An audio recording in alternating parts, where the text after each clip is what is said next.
Hello, we are pleased to present a series of episodes entitled The Haunted Awakening.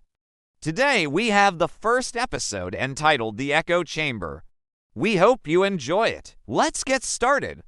The Paramount Theater stood like a mausoleum to forgotten grandeur.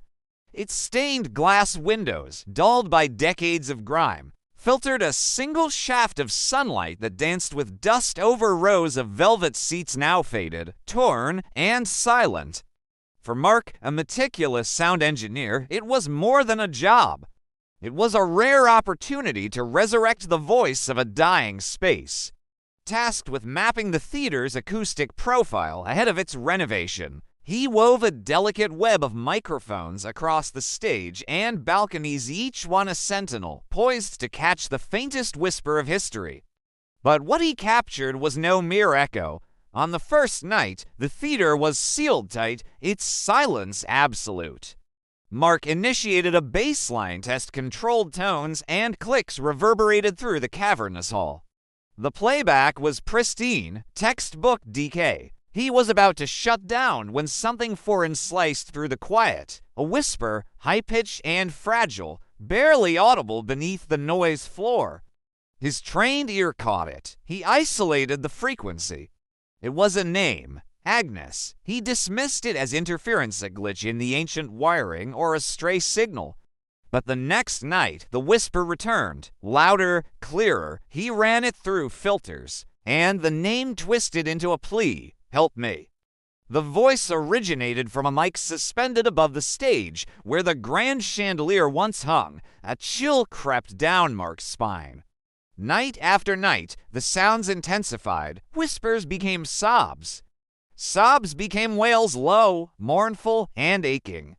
The phenomenon was confined to that single microphone. Mark felt an inexplicable pull toward the theater, a compulsion to stay, to listen. He dug into its past and unearthed a forgotten article from 1952. Agnes Miller, a rising starlet, had died during rehearsal, an alleged fall from a neglected catwalk. But rumors lingered. Jealousy, sabotage, a secret buried beneath velvet and dust. Mark wandered backstage through a labyrinth of decaying ropes and abandoned props. He no longer needed headphones. The whisper was behind him now, a breath on his neck. He turned and saw her, a flicker in the wings, a pale figure in a tattered dress, her face blurred by sorrow. She was trapped in a loop, reliving her final moments. And Mark's equipment, his obsession, had become her amplifier. He wasn't just recording a ghost, he was giving her a stage. On the fifth night, Mark stood alone on the darkened stage. Moonlight spilled through the broken glass, casting long, spectral shadows. His gear encircled him like ritual offerings. The wailing was deafening. He looked up, and there she was, Agnes, on the catwalk. Her eyes were voids, her face twisted in spectral agony.